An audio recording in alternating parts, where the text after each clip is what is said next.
Bapak Ibu, mari kita akan buka Alkitab kita masing-masing. Kita akan buka Injil Matius pasal yang ke-10, ayatnya yang ke-4. Saya akan bacakan ayat firman Tuhan bagi kita semua.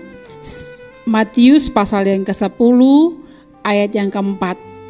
Simon orang Selot dan Yudas Iskariot yang mengkhianati dia.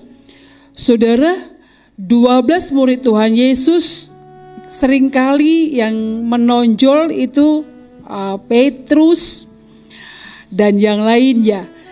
Jarang kita melihat dan belajar dari Yudas Iskariot karena kita mungkin langsung punya antipati ya, lihat Yudas karena dia adalah pengkhianat, lalu kita tidak pernah mempelajari seperti apa Yudas itu yang sesungguhnya. Nah, malam ini kita akan belajar dari Yudas Iskariot.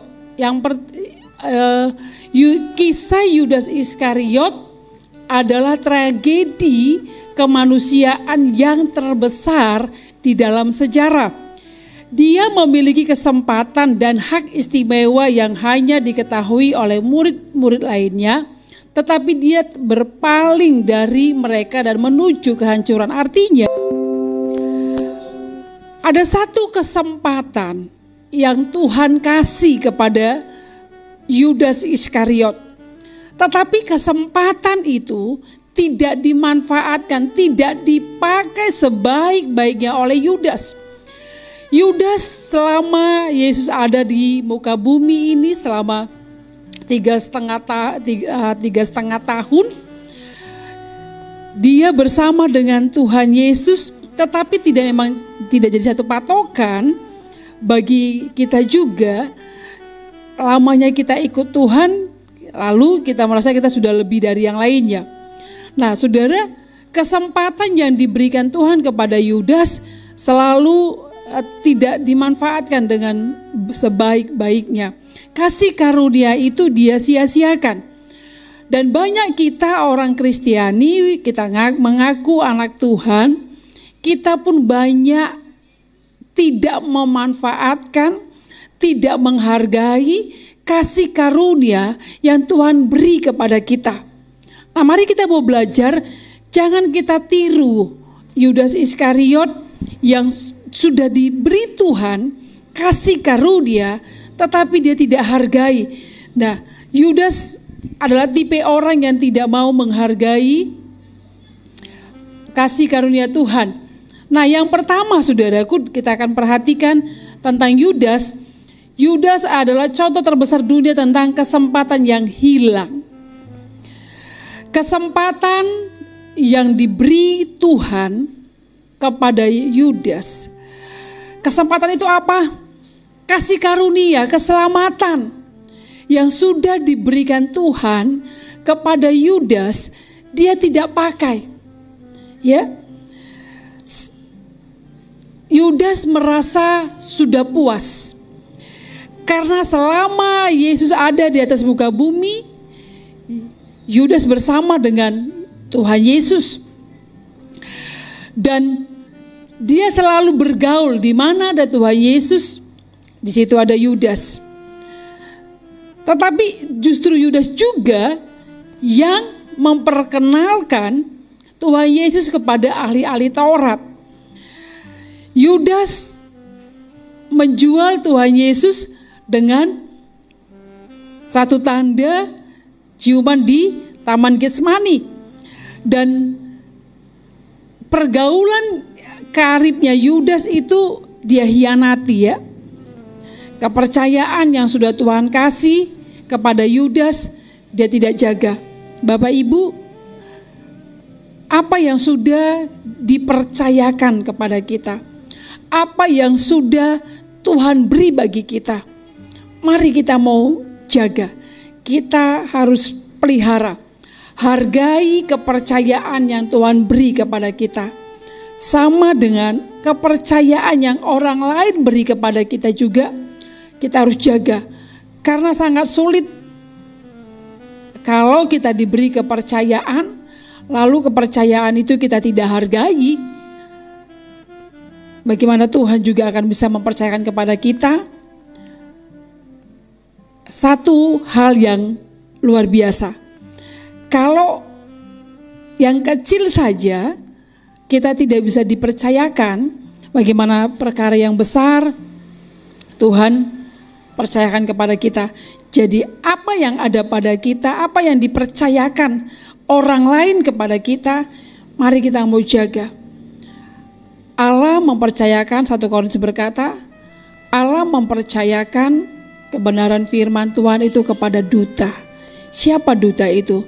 Duta itu adalah saya dan saudara. Kepercayaan yang Tuhan kasih, Tuhan beri kita kesempatan untuk memberitakan firman Tuhan. Mari kita mau kerjakan dengan sungguh-sungguh, dengan sebaik mungkin, selagi masih ada kesempatan untuk di hari-hari sekarang. Nah, yang kedua, saudaraku, yang kedua, Yudas menyia-nyiakan hak istimewa. Hak istimewa dia sia-siakan. Apa yang dipercayakan kepada Yudas, dia salah gunakan. Hak apa? Yudas Tuhan beri kepercayaan mengelola, memanage keuangan. Tetapi justru dia menjual Tuhan Yesus dengan harga yang sangat murah. Yesus dijual oleh Yudas itu dengan 30 keping perak. Harganya sangat murah sekali. Ya. Uang sebenarnya bukanlah segala-galanya. Ya. Tetapi memang kita butuh uang. Tapi uang bukan segala-galanya dalam kehidupan kita. Jadi kalau Tuhan percayakan kepada kita dan hak istimewa itu kita mau jaga. Injil Lukas berkata begini, cukupkanlah hidupmu dari gajimu. Berapa gaji yang kita terima, berapa upah yang kita terima dari pekerjaan kita, kita harus benar-benar bisa dipercaya, bisa memanage dengan baik. Yudas tidak bisa, saudara. Dia bendahara, tapi dia bendahara yang tidak jujur. Tapi mari kita semua, berapapun yang diberi, berapapun berkat yang kita terima, kita mau belajar memanage dengan baik. Karena apa yang kita lakukan, apa yang kita kerjakan, apa yang kita tabur, kita harus tuai dan kita harus bisa mempertanggungjawabkannya kepada Tuhan dan kepada manusia. Jadi kita belajar, saudaraku, hak istimewa kita apa? Kita adalah menjadi ahli warisnya Tuhan. Allah memberi warisan. Kita ini adalah anaknya Allah. Jadi harta Bapa kita adalah hartanya kita. Jadi keselamatan itu akan menjadi bagian kita kalau kita bisa dipercaya. Kalau kita bisa benar-benar memanage segala sesuatunya. Nah, yang ketiga, saudaraku, sisi positif dari Yudas adalah ilustrasi terbesar di dunia tentang kesabaran dan kasih setia Tuhan. Mengetahui apa yang akan dilakukan Yudas, Yesus menoleransi dia menoleransi dia selama 3 tahun. Di luar itu Yesus terus-menerus mengulurkan tangan kepadanya dan bahkan memanggilnya teman setelah ciuman pengkhianatan di Taman Getsemani. Artinya Bapak Ibu, Tuhan itu masih bisa memaafkan, mengampuni Yudas. Tetapi kesempatan yang Tuhan kasih tidak diambil oleh Yudas. Saudara, kesempatan dalam hidup kita cuma sekali, tidak pernah 2 kali. Kalau Allah sudah mengampuni segenap dosa dan pelanggaran kita, Mari kita mau jaga dengan sebaik-baiknya. Pemazmur berkata, sejauh timur dari barat, begitulah Tuhan melupakan setiap dosa dan pelanggaran kita. Nah, Yudas, dia tidak mau bertobat. Yudas mengambil jalan pintas. Kisah Rasul pasal yang pertama berkata, Yudas itu matinya bunuh diri dan seluruh isi perutnya itu keluar. Malam ini kita mau belajar. Apa yang kita ambil dari sini, yang kita akan petik dari hal yang ketiga ini? Kita mau ambil dari poin yang ketiga adalah kalau Tuhan itu adalah Tuhan yang panjang sabar, jangan kita bermain-main dengan dosa. Saya percaya kalau hari ini kita melanggar, kita bilang Tuhan ampuni aku, Tuhan ampuni. Tapi besok kita lakukan lagi hal yang sama, kita juga kita bilang sama Tuhan ampuni, ya Tuhan ampuni. Tapi kalau terus kita berulang-ulang kali begitu, berarti kita hidup, kita mempermainkan kasih karunia Tuhan. Kita tidak menghargai kasih karunia Allah. Jadi kalau Tuhan sudah beri kita satu kesempatan, mari lakukan hal yang baik. Mungkin saudara akan berkata begini, kenapa ya hari-hari ini orang yang baik yang Tuhan cepat panggil? Kenapa enggak orang yang jahat-jahat aja yang dipanggil Tuhan? Saudara, kenapa seperti itu? Allah mengizinkan hal itu terjadi supaya orang yang tidak kenal Tuhan itu diberi Tuhan kesempatan untuk bertobat dan berubah. Jadi ketika Tuhan panggil dia pulang, dia sudah tidak lagi hidup dalam dosanya. Nah, Yudas dia tidak berubah. Sudah Tuhan kasih kesempatan, Tuhan kasih karunia, tapi dia tidak mau raih, dia tidak mau ambil hal itu. Akhirnya apa yang terjadi? Dia mengambil jalan pintas. Saudaraku, seberat apapun yang kita hadapi masalah beban hidup ini, mari jangan pernah mengambil jalan pintas. Karena apa? Alkitab berkata, baik di atas maupun di bumi kita tidak akan diterima. Berarti kita tidak masuk hitungan. Nah, kalau kita tidak masuk hitungan, betapa sia-sianya seluruh pekerjaan, seluruh pengiringan kita kepada Tuhan. Kalau akhirnya langkah akhir hidup kita tidak menjadi baik, tidak melakukan kebenaran firman Tuhan. Saudaraku, bukan langkah awal penentu kita masuk ke rumah Tuhan, tapi langkah akhir hidup kita. Kalau langkah awal kita baik, mari saudaraku berjuang sampai di garis finish, kata Paulus. Kita berjuang supaya apa? Supaya kita langkah akhir kita juga baik adanya. Ya, jangan hanya langkah awal baik, lalu angka akhirnya tidak baik.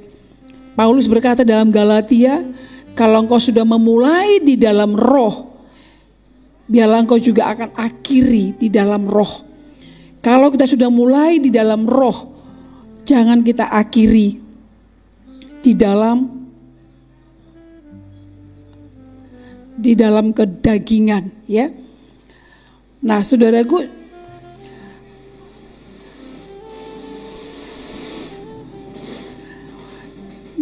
nah ya, kesimpulannya saudara, gunakan setiap kesempatan dan hak istimewa yang Tuhan berikan kepada kita dengan baik, dan jangan pernah memanfaatkan kesabarannya. Bukan berarti karena Tuhan itu sabar dan penuh kasih setia, kita jadi sepele dan tidak menghormati Tuhan. Kesempatan yang Tuhan kasih, mari pakai dengan sebaik-baiknya. Sekarang keadaan kita dengan pandemik sekarang ini, saudara, Bersyukurlah kalau kita masih Tuhan kasih kesempatan, masih hidup. Mari kita pakai dengan sebaik-baiknya.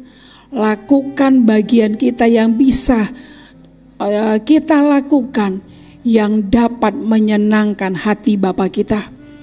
Hidup ini tidak usah yang macam-macam, tapi mari kita belajar, lakukanlah kebenaran firman Tuhan selama kita masih ada di atas muka bumi ini. Kalau sudah tidak bisa kita nanti bekerja, kalau sudah Tuhan kita sudah tidak lagi bisa hidup di atas dunia ini, saudara, kita tidak akan bisa berbuat apa-apa. Itu sebabnya kesempatan yang Tuhan kasih, mari kita akan pergunakan dengan sebaik-baiknya. Nah, puji Tuhan saudaraku, mari kita belajar. Tirulah murid yang lainnya seperti Petrus. Dia benar, dia pernah menyangkal Tuhan Yesus sampai 3 kali, tapi dia bertobat. Allah kita adalah Allah yang panjang sabar. Setiap dosa dan pelanggaran kita Tuhan ampuni.